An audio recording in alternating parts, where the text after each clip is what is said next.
In this video, I am going to show you how to stop or manage the YouTube TV queue so you can take control of your viewing experience. The Up Next queue on YouTube TV automatically plays the next episode or recommended content after you finish watching a show, which can sometimes be inconvenient if you don't want it to continue. To stop the queue from playing, simply press the pause button on your playback controls before the current video ends. This will prevent the next video from starting automatically. If you're using the YouTube TV app on a smart TV or streaming device, you can also navigate to the Up Next section in the corner of the screen and select Cancel or Remove to clear the queued content.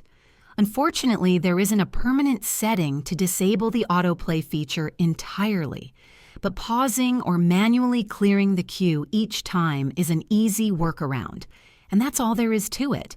If this video helped you learn how to stop the YouTube TV queue, please give it a thumbs up and subscribe to the channel for more helpful tutorials. Thanks for watching.